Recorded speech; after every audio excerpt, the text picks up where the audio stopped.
Hello, everybody. Welcome to the review from Instant Mega Escape on YouTube. It is 9:25 p.m.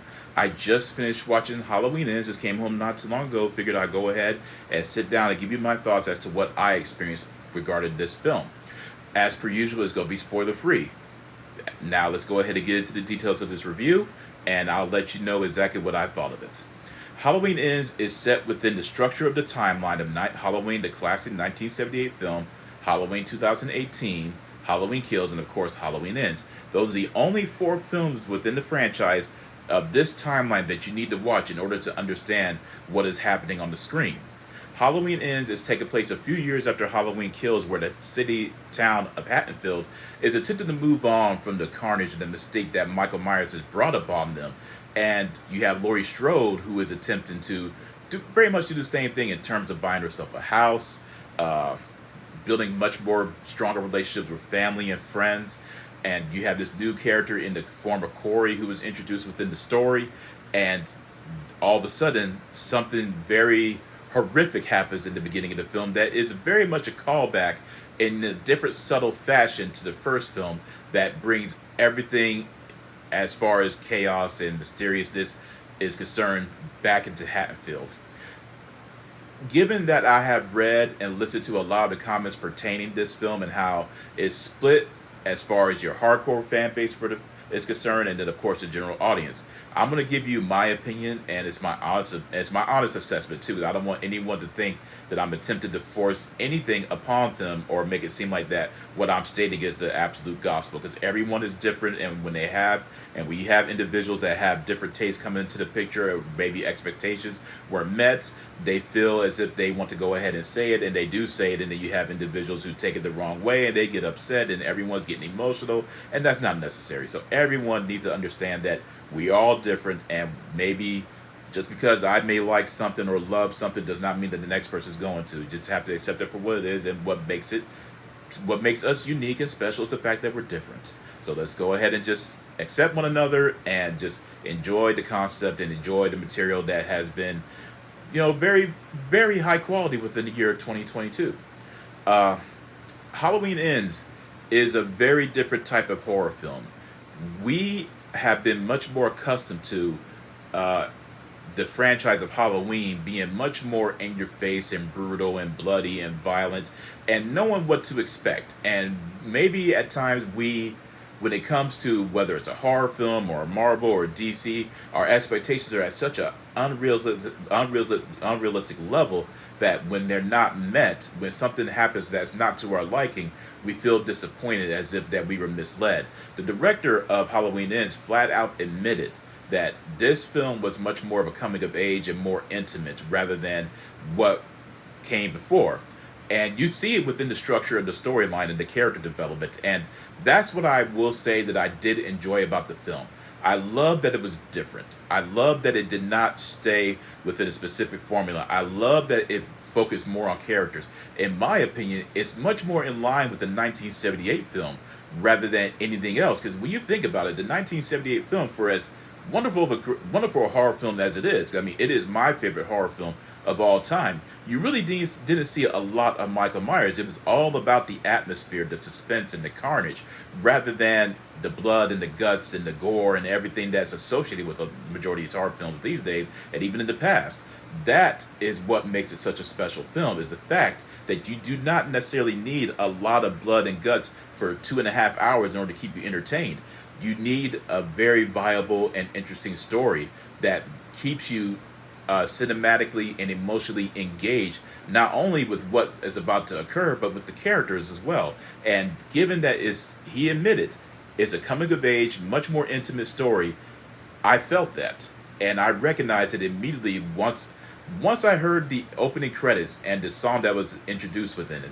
I knew right then and there that we were going to receive a much more different film.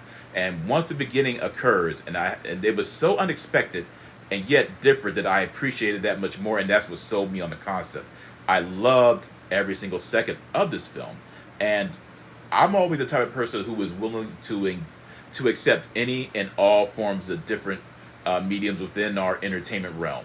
I don't mind anything that deviates from what is comfortable. I don't mind anything that explores something that is deeper, far more meticulous and mysterious. I want to be able to sit there and rationalize certain events that are happening on the screen and become more engaged with the characters rather than having to see something bloody every so often. Not saying that there isn't an audience for that. Not saying that I don't appreciate the occasional blood and gore slapstick concept on the screen, but I'm willing to embrace anything that is just different. And this film is very different. It is intimate. It's much more of a coming of age, and it's character oriented and dark. And it's very dark and serious. And he also stated that it he during I'm one of the type of persons who whenever a film is in production, I want to be able to learn everything about the production crew and the casts and casting and the writing and then the producing. And I want to be able to learn everything about it. So I'm always reading anything that is associated with behind the scenes concepts or actors and actresses. That's just I've always done that ever since I was a little kid. And when he said that he wanted to more or less implement themes of what has been going on for better or for worse for the last 2 years into the film, I was initially concerned because I was thinking I don't want to be reminded of what we have been dealing with for the past 2.5 years. I was very, very appreciative of the fact that it wasn't in your face. It was much more subtle in a way that you got to see exactly how humanity has changed for, in my opinion, for lack of a better terms, just in a much more less than desirable fashion.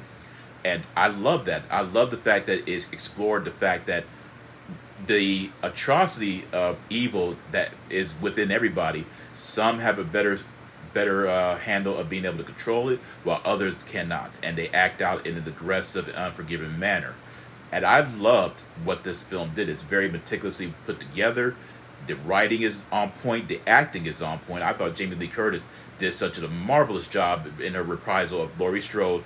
Far more emotional and serious, and you see her as a woman who is attempting to move on and start a new life. Unfortunately, the horror returns to her, and to address the elephant in the room, Halloween Ends has more in common with, say, the original 1978 Halloween, Friday the 13th, A New Beginning, uh, Christine. There's also callbacks to the stories that I just mentioned, and you would recognize them immediately. And I loved every single second of it.